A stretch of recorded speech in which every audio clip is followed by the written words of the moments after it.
Gente, bom dia. Então a gente vai continuar, né, falando sobre esse capítulo. O capítulo é o capítulo 5, né? Trata da Revolução Americana. Eu já falei algumas coisas. Falei sobre a questão da do comércio, comércio triangular. Falei sobre a questão dos colonos, né?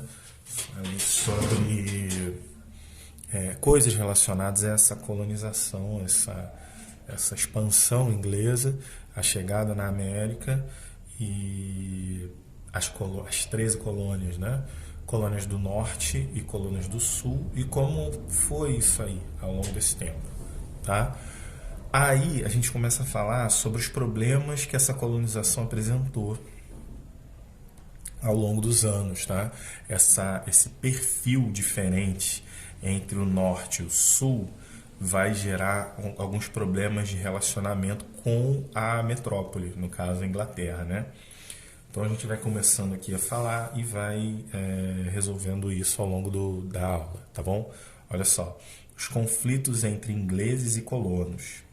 Ao longo dos anos, a relação entre os colonos da América do Norte e o governo da Inglaterra tornou-se cada vez mais conturbada. Esse conflito de interesse marcou a história do desenvolvimento dos Estados Unidos e influenciou o surgimento de ideais de liberdade e de independência entre os colonos. Além disso, desentendimentos entre países europeus envolvendo territórios coloniais também influenciaram no contexto estadunidense. Vamos saber mais sobre como ocorreu o processo de independência dos Estados Unidos, também conhecido como Revolução Americana. O que eu tenho para falar de início é que claramente a Revolução Americana foi influenciada pela Revolução Francesa e pelos ideais iluministas. É mais um momento que vai ter essa influência, tá? Então, um dos pontos chaves aí vai ser essa Guerra dos 7 Anos. A Guerra dos 7 Anos é a seguinte, gente. A Inglaterra, tá, vai começar a combater, no caso... Aqui, ó. Vamos ler que a gente vai em parte, mas vai começar a combater principalmente a França. Mas olha só. Entre 1756 e 1763, alguns países europeus e suas colônias se envolveram em um conflito militar conhecido como Guerra dos 7 Anos. A Inglaterra e o rei da Prússia se aliaram para combater os exércitos da França, Áustria e Rússia. Rússia e Suécia, principalmente por causa de disputas territoriais que tem a ver lá com a unificação desses países, né? A unificação da Prússia, a unificação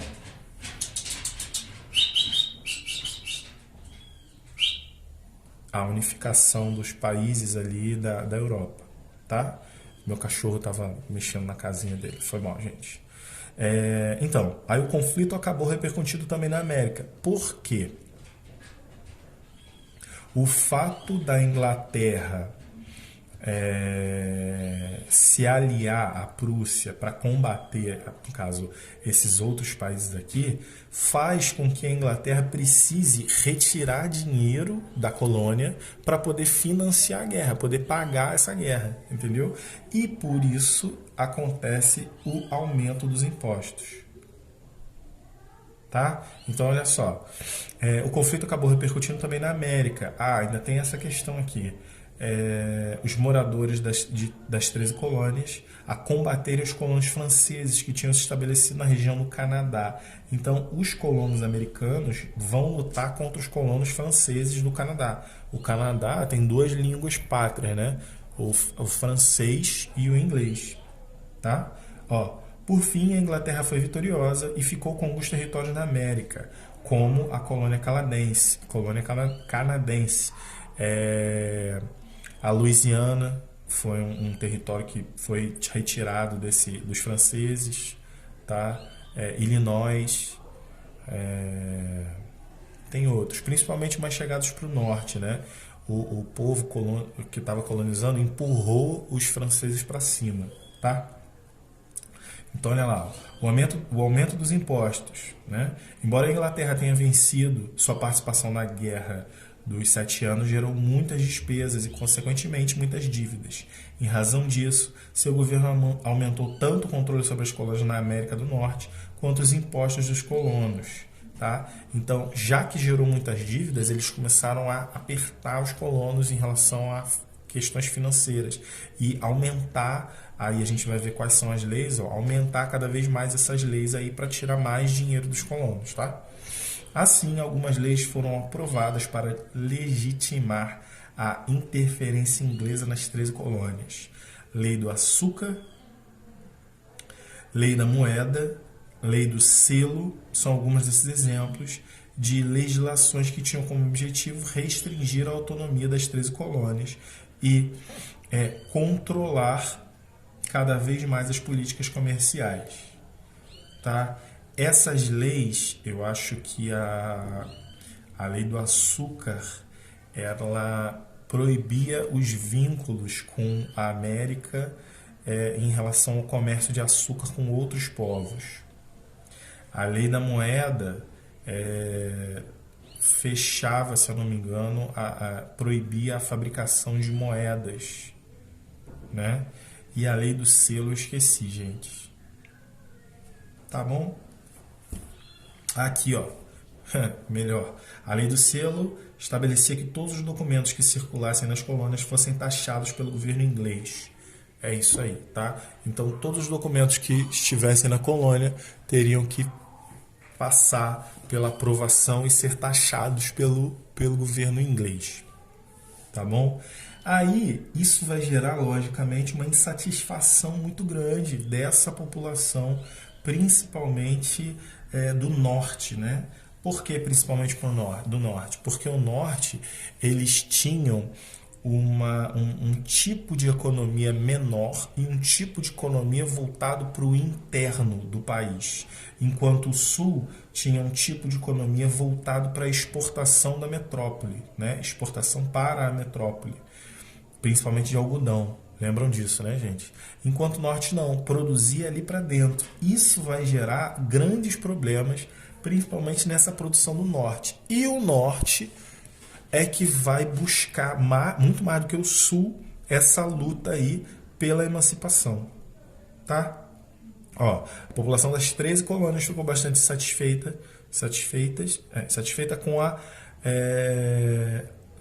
com as leis aprovadas pelo Parlamento da Inglaterra.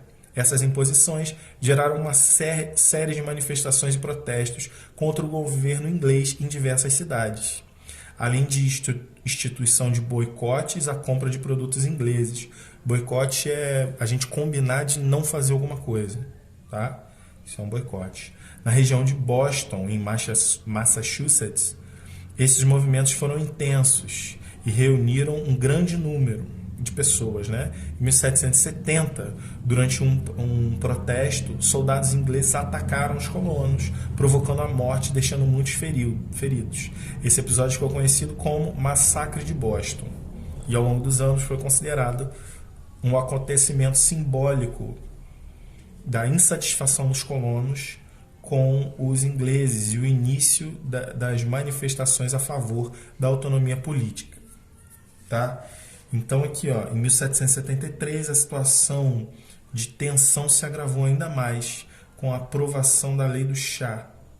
Essa legislação obrigava os colonos a comprarem chá apenas de fornecedores da Inglaterra, ligados à Companhia das Índias Orientais. Desse modo, os colonos tinham que se submeter aos altos preços da mercadoria sem poder participar do comércio internacional do produto.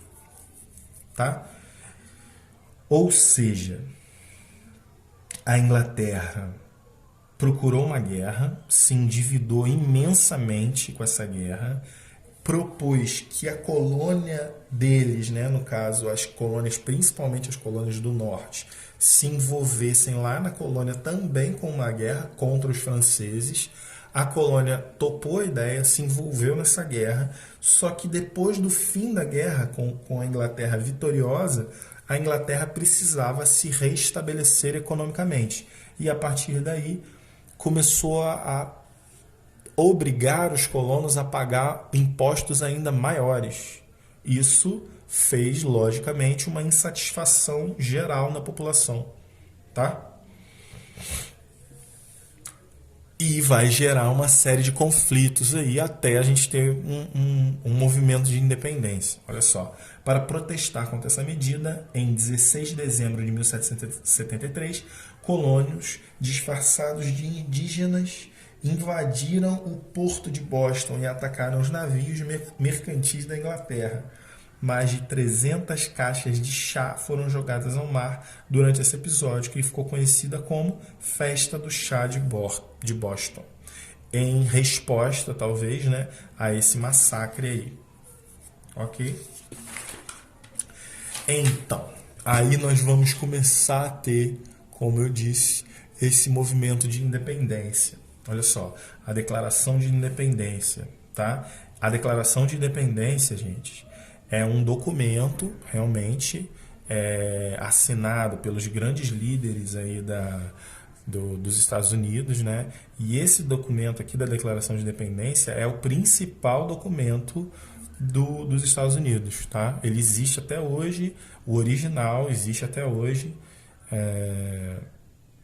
e é um documento muito importante, não só para os Estados Unidos, mas para outras nações americanas, porque mostra o início de um movimento de independência de todos os países da América. Tá? A gente vai ver isso aí mais para frente. Olha só, como vimos, diversos episódios de conflito entre colônias e o governo inglês geraram insatisfação da população das 13 colônias. Considerando esse contexto, as ideias iluministas de liberdade e de autonomia política passaram a ganhar mais adeptos entre os colonos da América, né? Óbvio, principalmente quem tinha mais estudo, né? Quem tinha mais conhecimento. Isso é geral, vai acontecer em todas as nações. O Brasil vai ter isso em Confidência Mineira, na Conjuração Baiana, tá?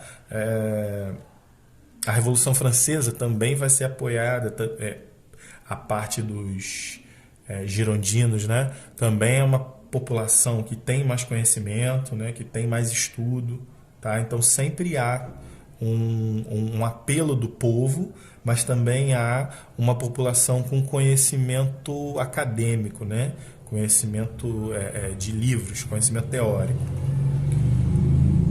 Então, para discutir tais ideias e analisar a situação de tensão com o governo inglês, representantes das 13 colônias se organizaram em duas reuniões, em 1774 e 1775, na Filadélfia.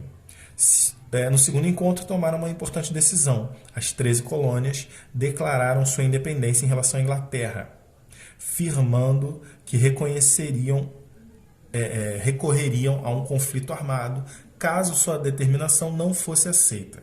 Nessa ocasião, e aí tem algumas pessoas muito importantes, né, do cenário aí político americano, como por exemplo George Washington, Abraham Lincoln, tá? George Washington, um rico proprietário de terras, foi nomeado líder dos colonos, então o primeiro presidente, talvez, né? Para legitimar a decisão, foi aprovada a Declaração de Independência das 13 colônias, documento em que os colonos reafirmam sua autonomia política em relação ao governo da Inglaterra. A declaração foi publicada em 4 de julho, e até hoje, né, é o dia da independência americana, dia 4 de julho, de 1776, e representou um marco na história dos Estados Unidos.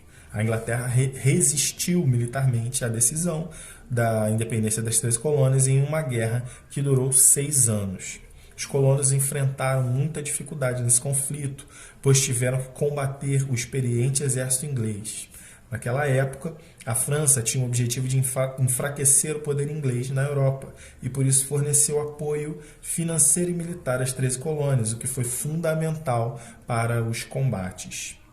Em 1781, após a forte resistência dos colonos, a Inglaterra foi derrotada e expulsa da América do Norte, 2 anos depois da independência das 13 colônias, que agora é os Estados Unidos. Foi reconhecida com a assinatura do Tratado de Paris. Aí nós temos algumas imagens aqui, né? Um desfile cívico e aqui uma gravura do século XIX que representa essa assinatura, né? Nós tínhamos bastante gente influente nesse momento aqui na política, né? E isso aí mostra uma ruptura, um desligamento das colônias com a Inglaterra, né? Então, a partir desse momento aqui, a colônia ia ter que aprender a, entre aspas, né, caminhar com as próprias pernas, socialmente, politicamente, economicamente, tá?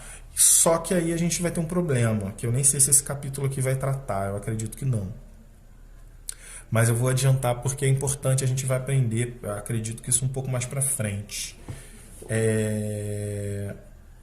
Nós vamos ter uma divisão no governo, né? Já que o Sul tinha um perfil político de uma maneira e o Norte tinha um perfil político totalmente diferente, vai haver um conflito, um confronto aí entre a política do Sul, que era uma política agrária, latifundiária, né, baseada na plantation, na exploração do trabalho escravo e tudo que envolve isso, né, monocultura de algodão e tudo mais, que vai gerar aqueles países ali mais tradicionalistas dos Estados Unidos, tá? Vai gerar o Texas, Alabama, esses países mais rígidos, com uma política mais rígida até hoje, né? E do outro lado, nós temos, no caso na parte de cima, né, nós temos o norte dessas colônias americanas, que vai gerar países com um perfil mais libertário, vamos dizer assim, tá? Nova York, Washington, tá? São países, são estados, né, dos Estados Unidos, são estados com um perfil menos tradicionalista, né, mais abertos, e um perfil também mais voltados para a economia industrial, tá? Então vamos ter essa diferença aí. Isso vai gerar uma guerra entre esses dois territórios, o sul e o norte, chamada Guerra de Secessão, tá? Mas eu acho que o livro fala disso depois. Eu só dei um spoiler aí do que vai acontecer. Aí nós vamos ter aqui, ó, organização do novo governo para dar estabilidade ao país independente. Foi necessária a criação de uma constituição. É lógico, sempre que a gente vai estabelecer alguma coisa, a gente tem que ter regras, né?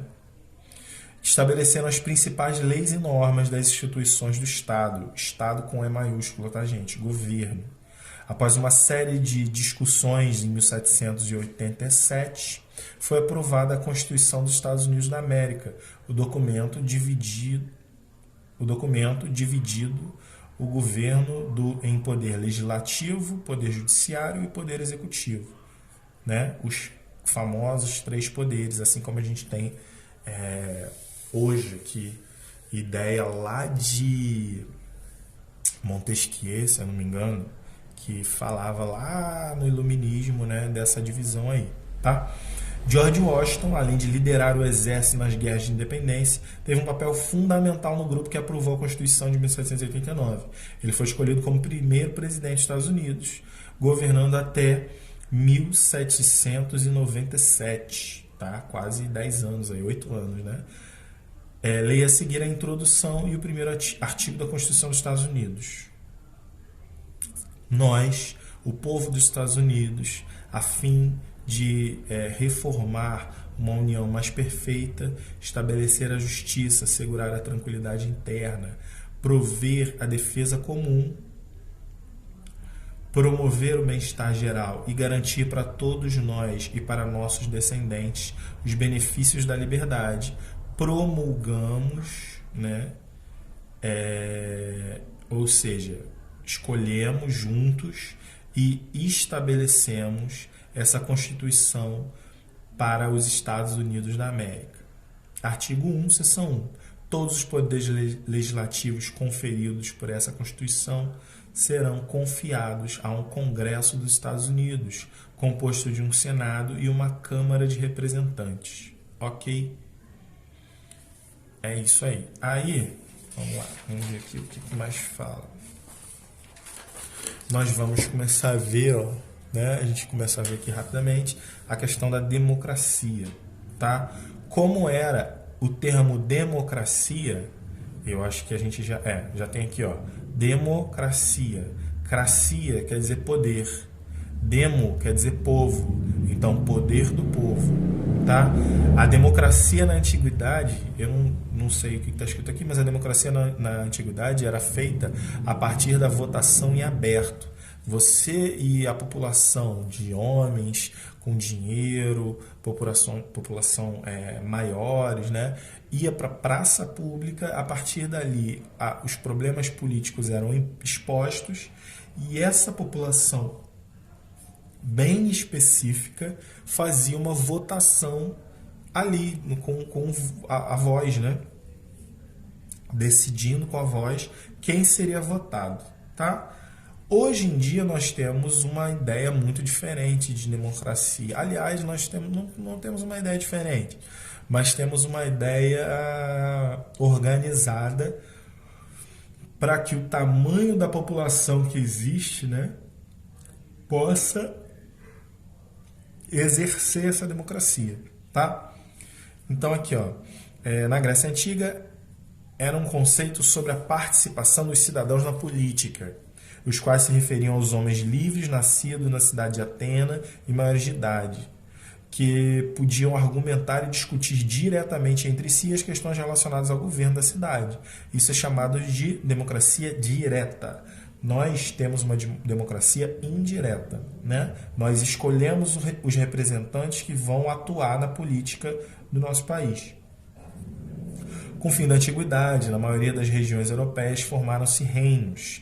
Tais estruturas políticas se baseavam na figura de um rei que governava sem a participação dos súditos. Porém, ao longo do século XVIII, ideais iluministas passaram a ser difundidos na Europa.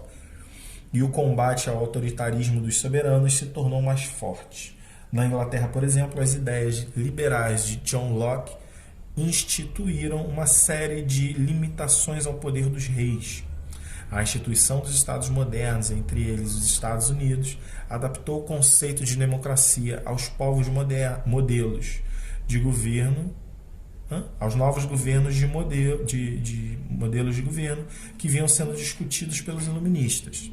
Assim, com a aprovação da Constituição de 1787, constituiu-se a democracia moderna, um sistema de governo em que o povo participa das decisões e tem o direito de escolher seus representantes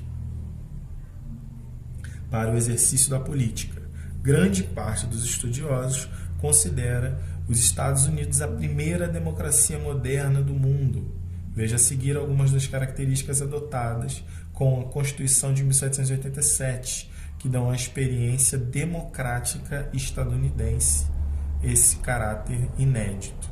Aí aqui a gente vai ter 3 características, né, desse modelo aí diferente que estava surgindo no século XVIII. Tá? Ó, o governo instituído com base em critérios de representatividade defendia os direitos básicos do cidadão, como a vida, a liberdade e a busca pela felicidade. Isso não era levado em consideração antes, né, gente, pelos reis e tudo mais. Tá?